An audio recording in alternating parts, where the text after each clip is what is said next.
We were a marketing nightmare, and they made no bones about telling us that.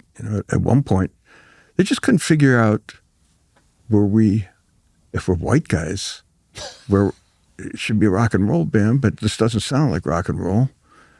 And the singers are black, so what band? What is this? How do we market this, right? Yeah. And they sent us to a big label, to the R&B department. That was the label we were on. And the head of R&B took David and I into his office and put on a Michael McDonald record. And he said, "This is how white people do R&B here."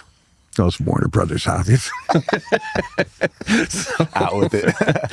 So we said, well, I love Michael McDonald. I ended up producing Michael McDonald. He's one of my favorite singers in the world. So, but that's not what we're doing.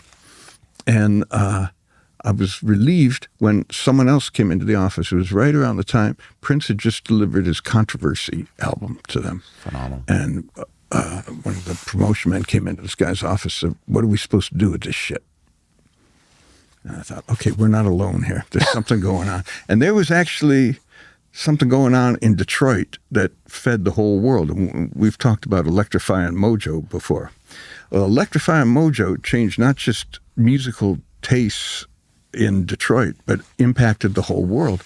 And the weird thing is that he did it mostly with Warner Brothers bands, because there was a great promotion man in Detroit by the name of Ted Joseph, who was taking Mojo these records. And Mojo understood, listening to Kraftwerk, listening to Talking Heads, listening to the B-52s. He understood, and especially listening to Prince. He was Prince's first big advocate in the United States, I think.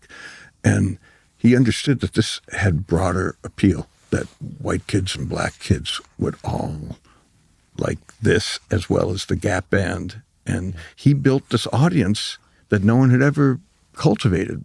And it became incredibly popular.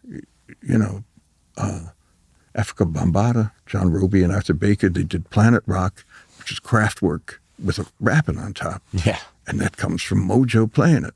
Yeah. The word is that Tommy Silverman was in Detroit, heard it, and said, "Oh man, do something on top of Kraftwerk."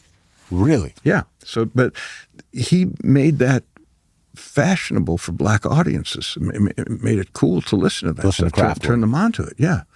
Played the shit out of Prince before anybody was. And then it started trickling back to Warner Brothers. They weren't saying, what are we going to do with this shit? But it didn't help it didn't do you any favors to be 6 months ahead of your time.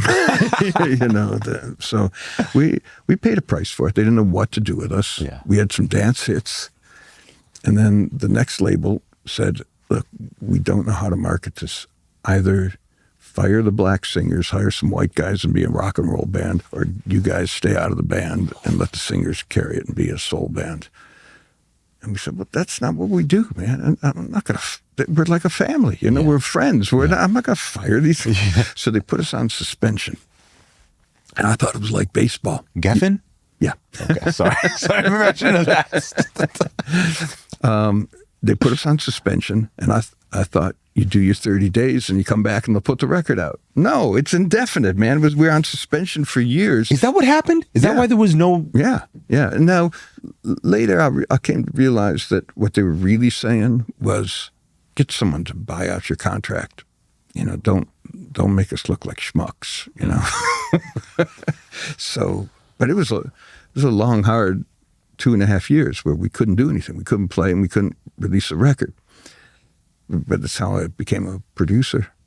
That's how that happened. Yeah, because it's actually a couple of guys. Gary Gersh was an A&R guy at EMI America Records, and he took a look at this thing. Everyone paid attention because I don't even think David Geffen knew we were on the label, or was paying attention to what we were doing, or was even a part of putting us on suspension. But people paid attention to what David Geffen did. So why did he sign these guys? And wait a minute, they just write and produce, so they could do that for anybody. So Gary Gersh was the first guy to hire me to produce a record in the United States. Wow. Came to Detroit, and Steve Jensen, who ended up managing the B-52s and a bunch of other bands, he was an agent at the time, and he became our first agent because he understood. he came to Detroit too, and he figured that out. So in that period of time, I started producing records.